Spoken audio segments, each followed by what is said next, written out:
Hey there, congratulations on unlocking the behind the scenes video for Ratchet and Clank: A Crack in Time.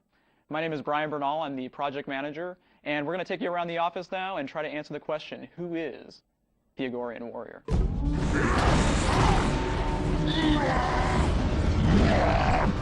When we first set out to create all the different factions in RCF2, we decided that we wanted it to be, in a lot of ways, almost like a version of high school. You have the Arachnoids, who are kind of the geeky IT guys that kind of sit off in their own little table in the cafeteria. Do we know any girls? Who needs girls when you have pizza and a VG9800 game system? And then you've got the cool guys, the Agorians, who are like the jocks, who are always angry and bumping each other's chests and just, you know, downing energy bars. They've been around for 3,000 years, as other races have recorded them to be known, and they haven't evolved at all. All they do is fight. That's all they've ever done.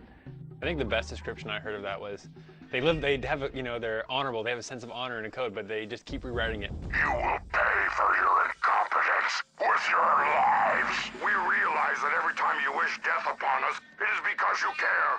You know, me and Brian Algar, we wrote up a whole character breakdown of all like the character traits that we wanted, and we wanted them to be very honorable creatures, and we want to have this code of ethics that always kept changing. And then, you know, we took that and we showed it to the artists, and we had Greg Baldwin and Dave Girton start sketching different things up.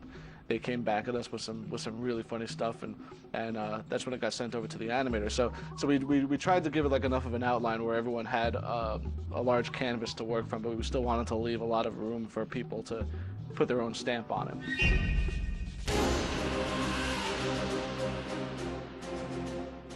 So at Insomniac, when we start designing an enemy, we start creating these rough sketches and diagrams. So we'll typically use a program like Illustrator, where we can kind of create our little maps, create diagrams of what the characters might look like. And so with the Agorians, we wanted to have different ranges of combat, because we knew at that point the player would have a lot of weapons. They'd have like a sniper rifle style weapon, and some mid-range weapons, and some short range. So that's how we designed the enemies. Here we got in the front, we've got these more mid-range bombers. We've got the melee guys that are going to run up close into battle. And then of course we've got the guys that ride the beasts in the background. And these were, you know, obviously the generals. They were the leaders of the group that the players had to hunt down.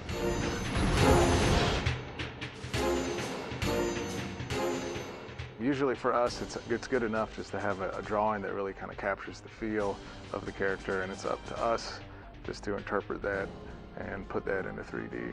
For this model, we had about maybe a week and a half to really get the high res down before we started going for the actual game asset.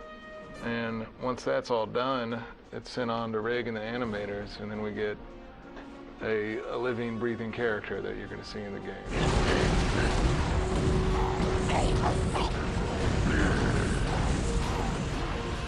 My process is I go out, I shoot some reference, do some sketches based on observing, you know, around me, just kind of taking in what I see from, you know, other people and that kind of thing. Try to get an idea for the kind of character I want.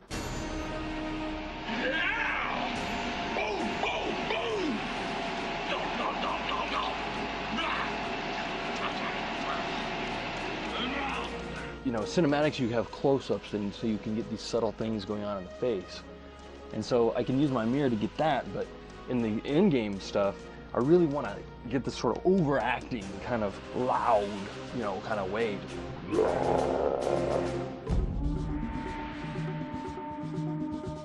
Here at Insomniac, it's painfully obvious that everyone puts a little bit of themselves into every character that they work on. Initially, they wanted to animate specifically to growl sound effects. So I growled and yelled and made myself hoarse one day, yelling in my office. Of course, I drew on my experiences in high school because I was the varsity football player. I think it's obvious. There's been talk that this Agorian warrior resembles me a little bit, but I don't see it at all. Yeah. I couldn't even keep a straight face through that one. I definitely wasn't the IT guy. I don't draw inspiration from people at the office necessarily. So as far as who the Agorian warrior is,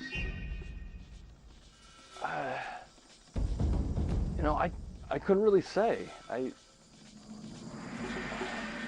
don't know.